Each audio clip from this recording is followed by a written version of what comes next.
Hey there, Bruce, and welcome back to Misericorde. Let's just carry on from where we left off, because we must be getting close to the demo at this point, I would say. Just a guess, just because it's been, you know, shit, we must have done a couple hours by now, right? It's been, what is this, episode 5? Is this episode 5?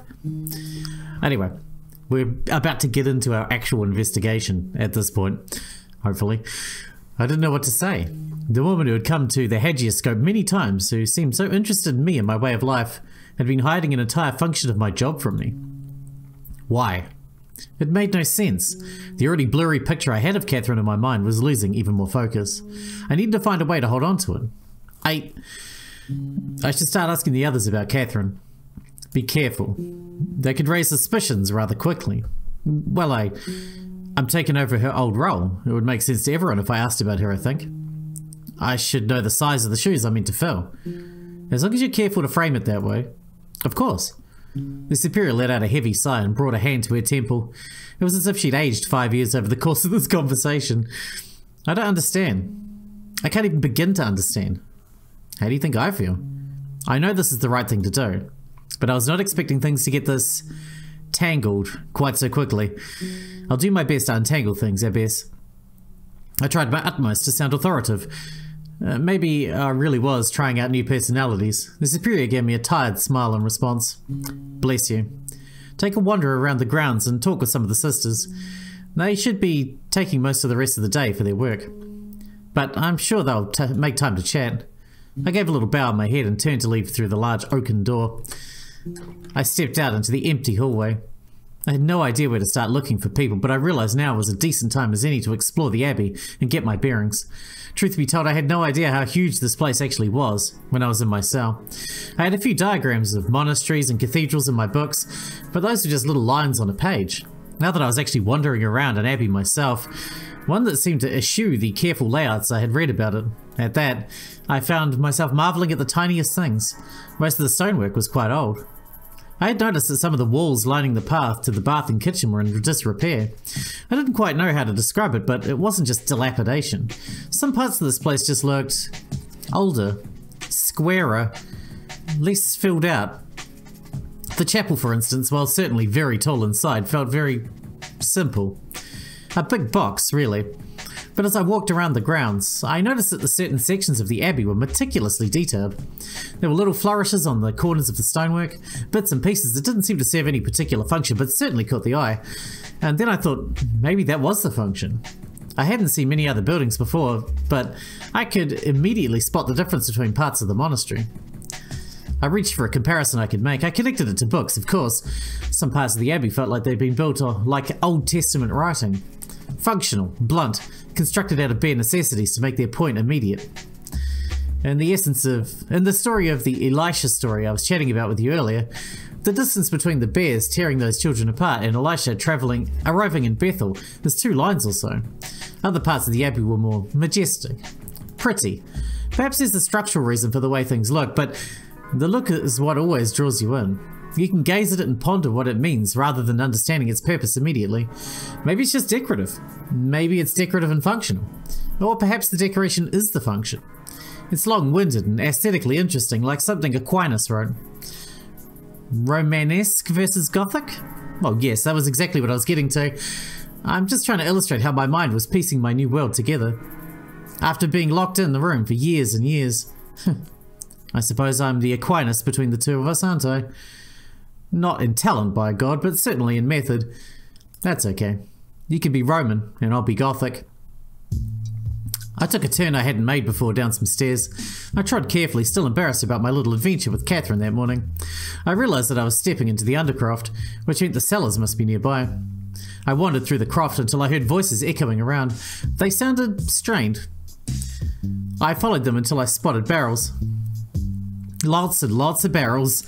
I wandered through the rows of casks and ore. This was a lot of wine. I could see 2 figures ahead of me. Oh, hello Hedwig. Hello you two. Did Marta put you on cellar duty? Oh, no. I just came down here to talk to Flora. I was on cellar duty. Is everything alright? Oh, everything is just fine. We were just talking about chess. I'm very competitive and sometimes I just raise my voice, I suppose. Yeah. Are you good at chess, Hedwig? I've never played, actually. Of course. What a silly question for me to ask. Who would you have played against? That's right. You can play chess against yourself. Where's the fun in that? You get to be alone for starters. Bah. No, that's such a waste of time. There's no romance in that. Romance. The thrill of competition. The heat of battle. Chivalry requires spectatorship. To do battle not with swords but with wits. Romance takes two. Wow, you certainly do get passionate about chess. I can romance myself just fine. I do it all the time. Flora! Now you're just disrespecting the game. I don't understand. Wow. Anyway, Flora, I still demand a rematch. You will face me on the field of battle of the mind, and I will prove to you that your last victory was but a fluke. Fine. Whatever. If it'll get you out of my face. Tonight, we duel. Adela lifted up an imaginary sword, then twirled it and sheathed it at her side. Okay. Sure. Bye. Goodbye, my friends. If you're interested, Hedwig, I'll teach you how to play one day. All you have to do is ask. She gave me a smile and left down the long passage of barrels. Excuse me. Come to think of it, I might have an Alexander Neckham book that mentions chess. I don't care. Right. I suppose that's something I could tell Adela sometime. What do you want? Oh, nothing. Just making the rounds. Saying hello to everyone, you know. So this is what, your third introduction? Sorry. Flora sighed and leaned against the casks lined up against the back wall. Look, I'm sure you're real nice or whatever, but I don't volunteer down here for the conversation. Understand? You like to work alone. Finally.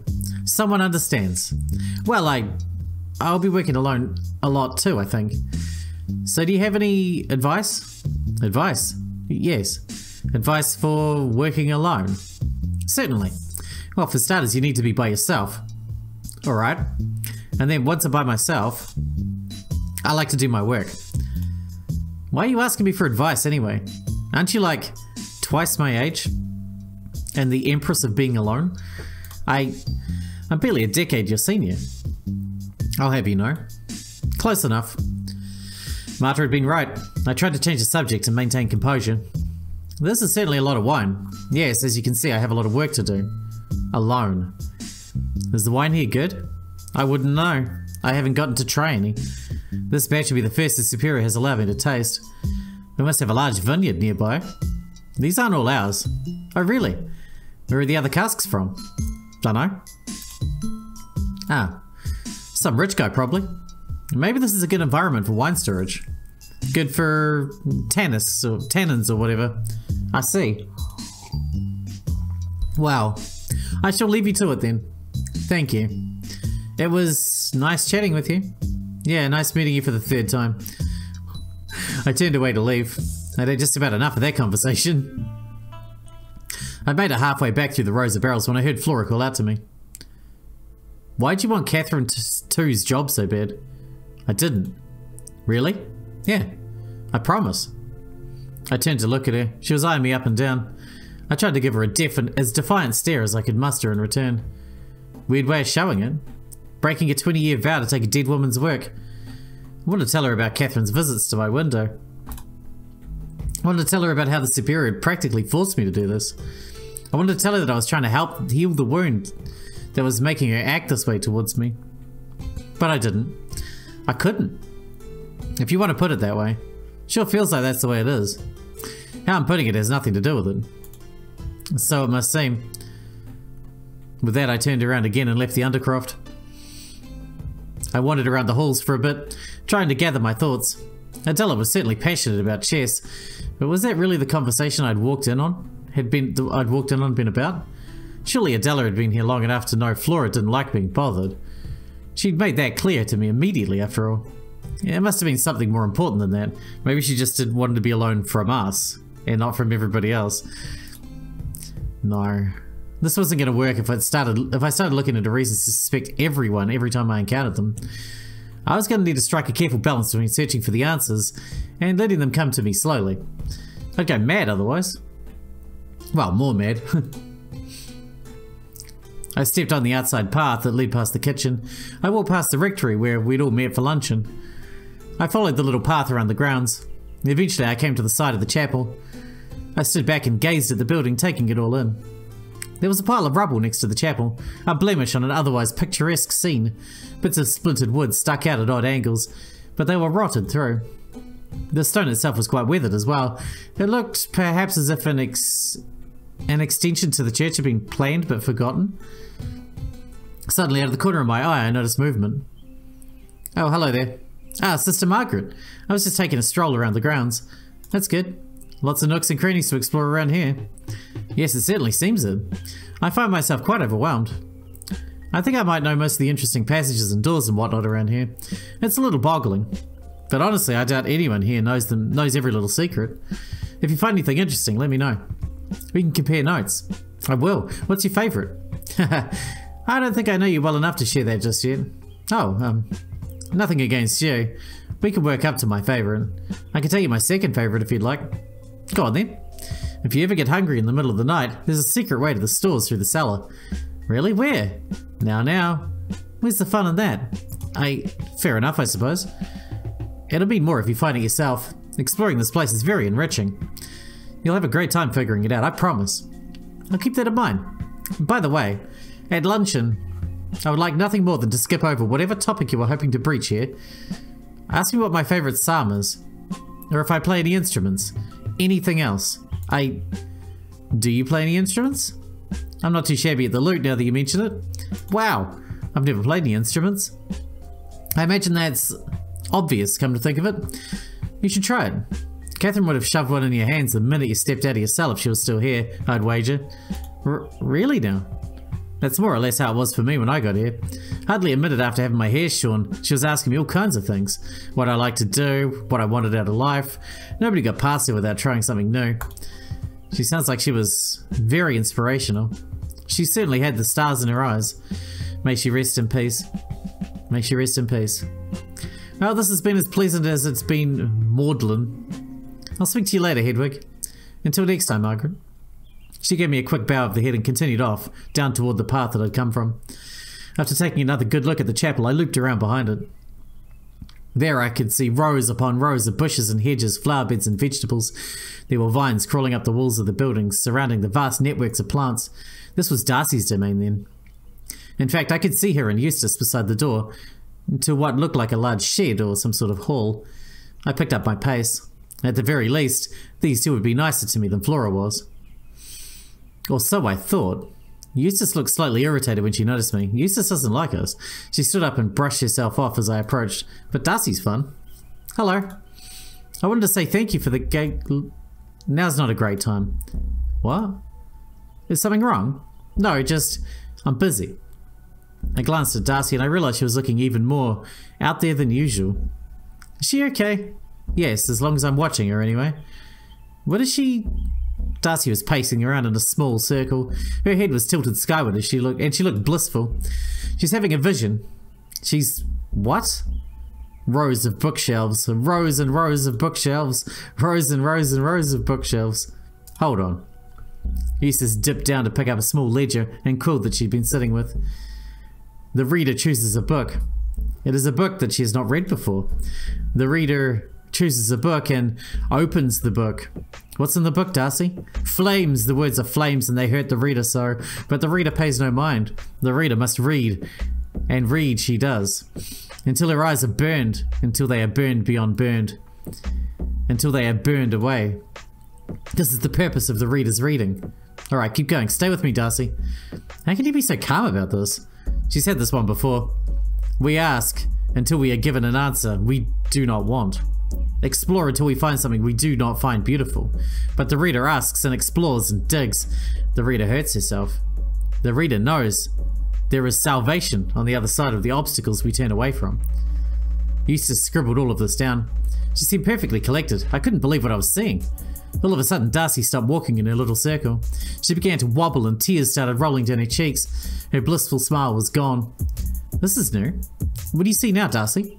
What's new? Fire. Yes, flames, you said that already. Anything else? Goat. Fire goat? Fire goat? Forgot. I forgot what I was talking about. Just one of your visions again. I'd say that tincture was a success. Oh, good. It was a nice one. It's hard to tell. Oh, was it a nice one? Was I crying because I saw the face of God and it was beautiful? Or was I crying because it was bad? We'll talk about it later. Darcy, how long have you been having visions? A long time. We really need to be going. Yeah, I need to go sit down for a bit after having one of my vision tinctures, or everyone says I stay too weird. Bye. I'll talk to you when I'm less weird. That's not going to happen. Eustace took Darcy by the arm and coaxed her back toward the main building of the Abbey. I stood there stunned. I had of course read about mystics, but I never dreamed that I would meet one, let alone see one in the middle of having a vision. I must admit that I had not pictured Darcy as being quite so close to God as that. It was a little humbling. I spent some time alone in the garden. I could see rows of carrots, juicy looking squashes and plump parsnips. There were plenty of other things that I didn't recognise too. I realised just how limited my diet had been in the cell, and I salivated at the thought of trying some new food. The flower beds were quite beautiful and a mix of pleasant smells filled the air. I took a little stroll through the flower bushes. There were all manners of colours and shapes that I couldn't identify. I stopped to smell a few. They were all lovely. There was one awkward, spindly looking bush at the end of one of the hedgerows that looked out of place. It was slightly skeletal. The leaves looked too big for the plant. It drooped a little. As I got closer I realised there were little berries on the ends of the flowers. Against all better judgment, I reached a hand out, curious to see what they tasted like. Oh no. Don't touch that. Was it nightshade? Goodness, you made me jump. Sorry, I wondered if you were still in the garden and came looking for you. I'm sure it's all very exciting, but don't go touching things willy-nilly. That was very rude of me. I apologise. It's fine. Just don't touch that plant, whatever you do. Is it poisonous? Extremely. Why on earth is it here? I'm no botanist, so I can't explain it properly, but the short of it is that it's useful in small doses. How on earth could something poisonous be useful? Well, Moira says it could be used to make a good painkiller for one thing. It was Catherine 1 who begged Darcy to start tending it though. Apparently it's all the rage in Italy. You drop a little bit of the extract in your eyes to make them look bigger, I guess? Shinier? That's absurd. You won't get any argument from me, but that's why it's here. Darcy really does a wonderful job with this garden. She's brilliant. Darcy's our little Hildegard von Bingen. Sorry, is that someone you... Oh no, don't worry. I read Hildegard. I suppose that makes sense. An expert with plants and a real visionary. Darcy's like Hildegard in several ways. That's right. Is she alright after all that? She's fine. She tries to have them on purpose. She has all sorts of different concoctions she's been tinkering with to try and enhance her visions for years. That's incredible. It's certainly interesting. Did Darcy know Catherine very well?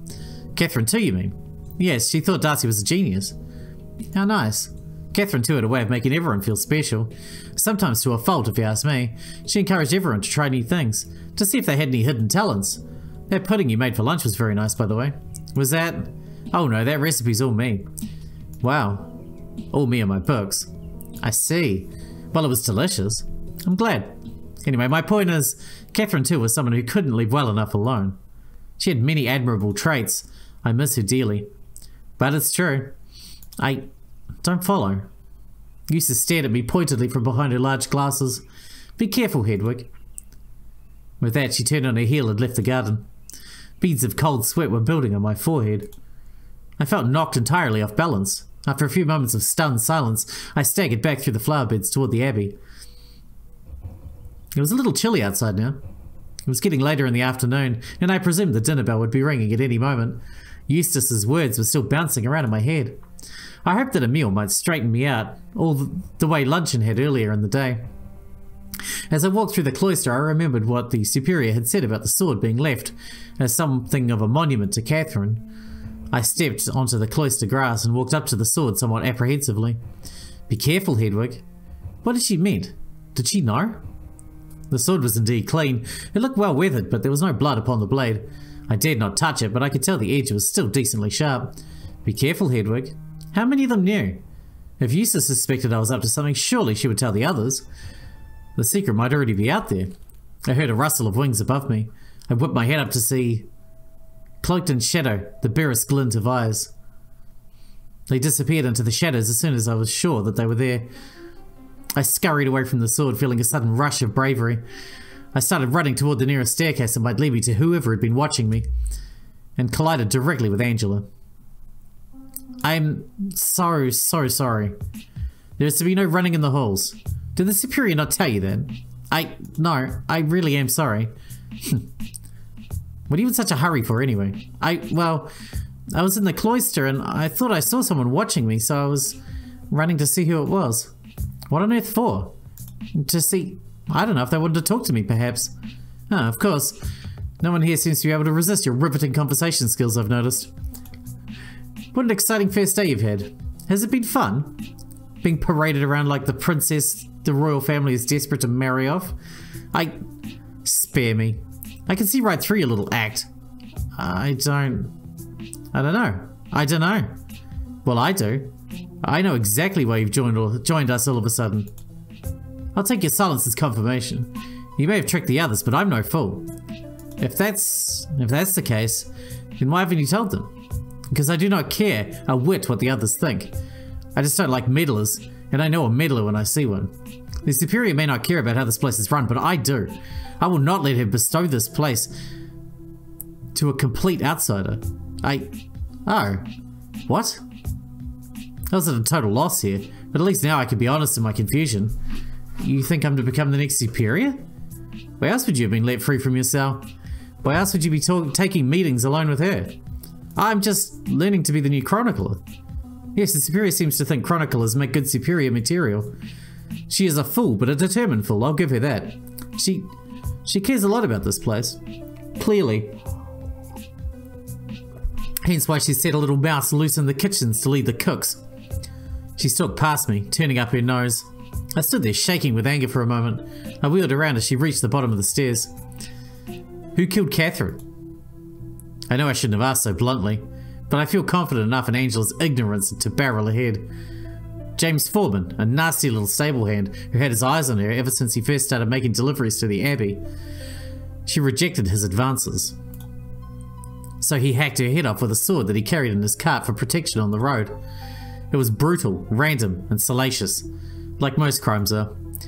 I can't believe that. You never met her. Why do you care? It's my job to care. Not yet, it isn't. Isn't it her job to care? She's not very good at it. I was fuming, but I did feel a little twinge of satisfaction realizing I'd thrown Angela off my real reason for being here. I knew she was wrong about Catherine, though. There's too many strange things going on, too much unsettling evidence to the contrary. Evidence like... well, I didn't actually have any evidence, did I? I just had whispers. Whispers telling me that something was very, very wrong here. I had agreed with the Superior out of a mixture of obedience and pity, but now I was itching to find the truth and rub Angela's stuck-up face on it. Cool. Because revenge is the best motivator. Apparently. Supper that night was a lot more subdued than luncheon. We all gathered around the rectory table. But the conversation didn't spark the same way. People seemed worn out from the various tasks of the day. Small clusters of chatter broke out between little groups of people across the table. But mostly people ate their meals in silence. I was content with the state of affairs, at least for the moment. My plate was laden with wonderful-looking food from Darcy's garden, as well as a generous piece of chicken breast. I wolfed it all down in silence, trying to avoid eye contact from Angela, who was seated next to the Superior, at the head of the table once again. Cecilus's book on chess is supposed to be quite interesting. So I've heard. Eustace, do we have a translated copy? In English or Castilian, I mean? I would have to check. I'll take a look and give it to you give it to you later. Spectacular. After supper was Vespers. You'll be glad to know I didn't cough up any horrible black bile in the chapel this time. We chanted the evening prayers. It all felt very regimented. There was a certain peace to the proceedings. My head felt pleasantly empty and soft afterwards, free from the confusion and rage I'd been alternating between earlier. When the office of Vespers was concluded, people trickled out of the chapel one by one. Left to my own devices, I really wasn't sure what to do. I followed everyone out of the building into the cloister, but nobody turned to ask what I was doing, if I'd like to join them or anything of the sort. I felt like I'd already ceased to be of any interest to the congregation. Invisible. I trailed behind everyone. I wasn't actually sure what I wanted. Did I want to be included? Would that make my job harder or easier? Would it make me feel better or worse? Now, or when it came time to accuse one of them of the unthinkable, I looked across the cloister and stopped dead in my tracks. The sword was gone. I ran across the grass to where it had stood. It had been right here. I'd seen it. I nearly touched it. The sword is gone. Hello? Hello? I called out, but everyone had disappeared already. Or dispersed. I looked down at the grass and then, with a jolt, looked up to where I'd seen the mysterious figure earlier. They weren't there. I stared at the slight divot in the grass where the blade had been stuck into the earth for a little while. The superior. She had to be warned. Is Angela the murderer? Is she doing it to make sure she's the next boss? Like a prince killing the king? Superior. Mother Superior, The door yanked open suddenly. Get in now. Are you mad? I will send for you when I'm prepared to talk. If you're seen coming in and out of my office at will, I know I'm sorry, but this is really important. You're putting both of us at risk. I apologize, but I'm making careful preparations so as not to rouse suspicions. Someone's taken the sword. Superior frowned. The sword in the courtyard. It's gone. I saw it there this afternoon and now it's missing. I know. You... Huh? I thought about what you said after luncheon, about leaving a weapon lying around, and decided you were completely correct. It was more than a little ghoulish. I told our sacrist to take care of it not long after you left. Eustace? Yeah. She's in charge of all the relics and items of interest here, not just the books. Well, what if she's the killer? She has a wicked blade now. A sword that she could have gone and collected whenever she fancied. Were that the case. Hedwig, leave the strategizing to me. There's nothing whatsoever suspicious about an abbess asking her sacrist to keep an object under her care. It makes absolutely no difference in the grand scheme of things if Eustace is involved or not. She would have access to the blade either way. Now if the blade turns up missing, or God forbid gets used again, she will be the first person to call on. Please trust that I do think about these matters carefully. I like to play at least a few moves ahead. Moves ahead? What does that mean? Chess terminology. Have you played chess before? No. I'll have Eustace loan you Sisolius's book on the subject. It's really very interesting. I was well and bloody tired of hearing about chess, to tell you the truth. Anyway, you should go. If anyone asks, I was checking up on how your first day went. How'd your first day go? I took a deep breath and raised my finger in the air, ready to let it all out again like I had in my previous meeting with the Superior. However, I thought better of it in the end. Fine. All things considered. Fine. Good. Good. Angela doesn't trust you. Now there's a shock of the century. Anything else? No. Very well then. I shall send for you when I'm ready to speak on these matters again. And to take you to visit the accused. Understood, Abbess? Have a good night, Hedwig. I left. I trudged up the stairs back to the dormitories. I pulled my robes a little tighter around myself. The wind was picking up outside. At the top of the stairs, I could see Eustace and Adela walking through the halls holding torches and lighting the sconces on the walls near the entrance to the dorms, the library, and the Misericorde. I was somewhat surprised. Oh my. Who's going to be awake to snuff all these out later? We typically only do the ones up here. This hallway gets a bit of traffic at night. The dorms, the library, and so on. Do not worry about fires though, we put them out before we go to bed. I nodded and continued toward the dorms. I had had a long day. The energy I'd received from the bath had almost entirely been spent. I had no idea what the other nuns were planning to do with their night, but all I could think about was my bed. I swung open the door to my little room and plopped face first into the straw mattress. My head hit the pillow with a thunk. Oh really? What now? I flung my pillow aside to reveal a book. It had no title or adornment on the cover. But when I opened it, I was greeted by a lovely illuminated title page. Medea, transcribed proudly by Catherine II of Grasmere Tor Abbey.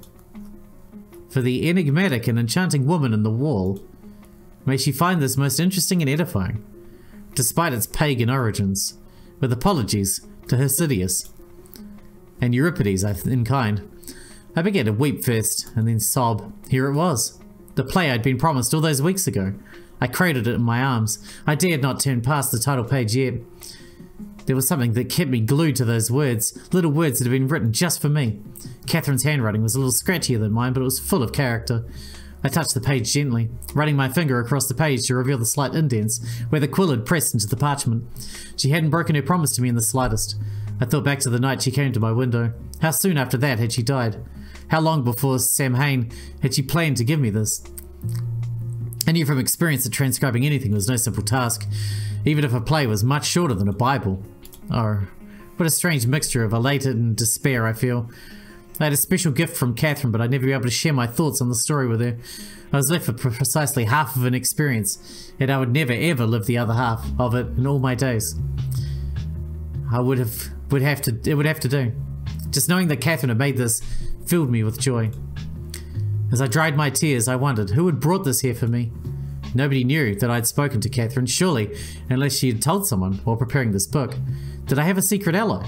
Someone carrying out Catherine's last wish beyond the grave? Or perhaps Darcy had been right and I was about to meet a friendly spirit. I fantasized for a few moments about reading Medea alongside some sort of transparent, flickering version of Catherine for a moment, but it was too sad to keep up very long. I didn't even know what Catherine looked like. And, well, ghosts don't exist, of course. I put my pillow back in its place and settled down. I couldn't read the play. Not just yet. The whole thing was just sinking in still.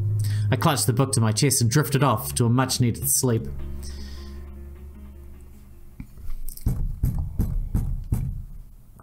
And with that, we need to wrap this episode up here. That's interesting. Maybe she's still alive. Maybe the lady that died wasn't Catherine, but someone else. Maybe Catherine's the killer. And she killed someone else, pretending it to be her. And then, but I don't know. Anyway, thanks for watching, Preston. I'll see you in the next one.